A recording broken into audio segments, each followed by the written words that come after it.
Having worked with lots of programs, I've noticed that they all sort of grow the same way. At first, we have a small number of athletes, small number of teams, everything manageable. It seems like we've got really good family vibes, everything grows organically, until we get to around probably the 120 mark. Everything grows with minimal friction. Then we see things start to break down a little bit. Culture starts to shift a little bit more. We sort of lose that family vibe that we had at the beginning. And it becomes really apparent that we're going to actually need more staff to be able to deliver the same level of service that we were to our clients when we were a much smaller gym. Now, a lot of gym owners sort of kind of take this personally and they're like, I don't know what I'm doing. I don't know what's shifting. I don't know how we sort of lost the energy and the vibe that we originally had when we started the program. And don't worry, it's not you. It happens to everybody. And it comes down to the fact that we as humans can't actually handle that many personal relationships. There's a theory out there called Dunbar's Number. And the theory states that because we are human, our brains only have the capacity to handle about 150 social relationships. That means that when we get to about 150 social relationships, we tend to not be able to have the same level of comfort, and then the groups tend to break down and they'll splinter off and make new groups. This happens with tribes, this happens with military units, this happens you see this pop up in a lot of different spaces in social science.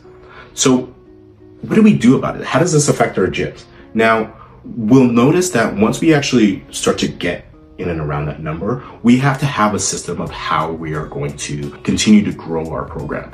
And this means you have to have a plan. What you can do about it is we can start looking at our staffing, first of all. Make sure that we can increase our staff. If we want to keep that same vibe, normally we want to do that internally. That means promoting people that we have within our staff already. This might also mean increasing our physical space as well. So, moving from the building that we're in now into a new facility, that often helps alleviate some of that. But the biggest way that we can actually deal with these problems is looking at the way that we've set up our programming and making sure that the people that are in charge of different programs aren't dealing with too many social relationships. This might mean you don't know everybody that's coming in your building by face. You don't have a personal relationship with every family in your gym. And that's a big shift at first for a lot of gym owners. So this might mean that one of your staff members is responsible for all of your prep and novice kids, and you don't touch the prep and novice kids. You have one staff that's assigned for all of your all-star teams. As you get bigger, it might be that even your all-star program gets broken up. We have somebody that's responsible for all the families and all the coaches for the lower levels, 1 to 3, and then we have somebody that's responsible for levels 4 and up. Depending on your situation, you can break it up different ways to accommodate your families and your program.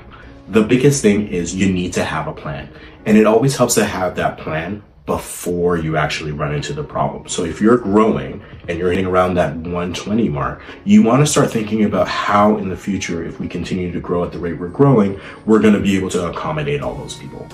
Now, at The Sharp Performance, what we do is we help business owners come up with that plan. We help them train their staff and make sure that they're ready to make that big leap into the next thing for their business. We also help supplement their staff while they're doing these transitions to make sure everything goes through smoothly.